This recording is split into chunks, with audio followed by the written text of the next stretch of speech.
Hi, my name is Justin Richardson. I'm with Direct Colors. I want to visit with you about a project we're going to take on here on refinishing this driveway. Some years ago this was acid stained, and the acid stain came out just a little more uneven than the homeowner wanted. So the applicators at that time came over it with some concrete dye.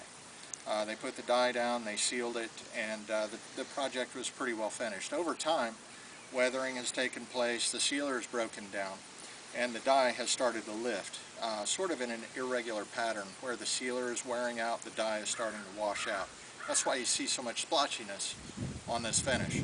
So what we're going to do is schedule a man to come in and do a sandblast on this to take all this old sealer, all the dye off, and even some of the acid stain, and really lighten this up and get it back to as natural of a gray concrete as we can get it. Then we're going to come back over this with an antique. The liquid antique is a topical.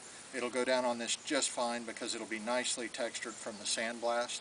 We'll be able to lighten the color up. The homeowner wants to match the brick on their home just a little bit better and lighten up this surface a little bit. So we'll get this antiqued. Once that off-gasses for 8 hours or so, we'll be able to put a couple of coats of sealer on it. It'll completely revive it. We'll have no more splotchiness and a beautiful looking driveway. Okay, so here you see the guys sandblasting the concrete, and you can see how well this is removing the old material from the concrete and getting us down to as base of the concrete as we can get before we start rebuilding with color. When they're finished, we're going to go ahead and power wash this off. It needs to be completely cleaned of all the sand debris and anything left before we move forward. And then we need to let this concrete completely dry. So once it's nice and dry, you're ready to start applying your antique. And we apply the liquid antique with a pump-up fence and deck sprayer. Those come with 3 different colors of tips usually. There's a red tip, a blue tip, and a yellow tip. We like to use the red tip for that application because it does put a nice fan of material out and it pushes a decent amount. You get good coverage rate with it. In this project we're using 2 different colors of the liquid colored antique. We're using Yukon Gold mixed with driftwood. So what you see us spraying down here is somewhat of a custom color. And that's no problem. You can do that on your project if you wish as well.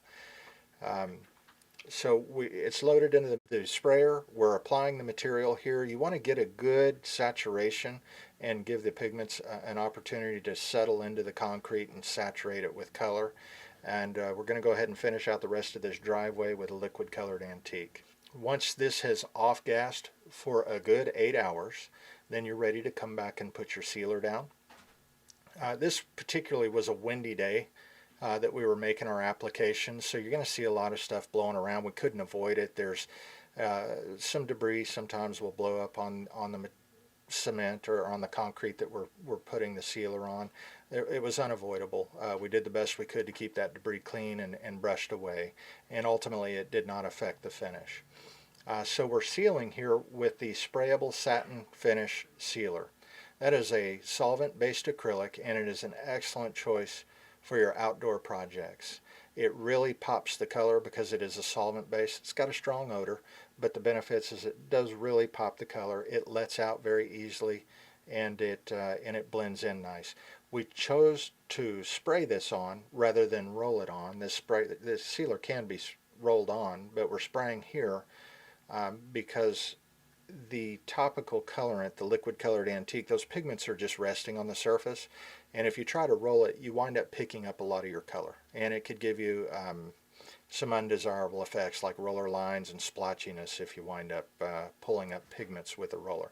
So spraying it, you don't have to worry about disturbing the color. So we're going to go through, we're going to spray a couple of coats. Our first coat is going to go down, and then about 4 to 6 hours later, we're going to come back and coat this a second time. Keep your sealer coats thin. Thin, even coats are always better than putting them down too thick with acrylics. You'll get a more durable, longer lasting seal with a couple of thin coats. So we'll get this driveway sealed up, and by the end of the project, when it's dry, it'll look great.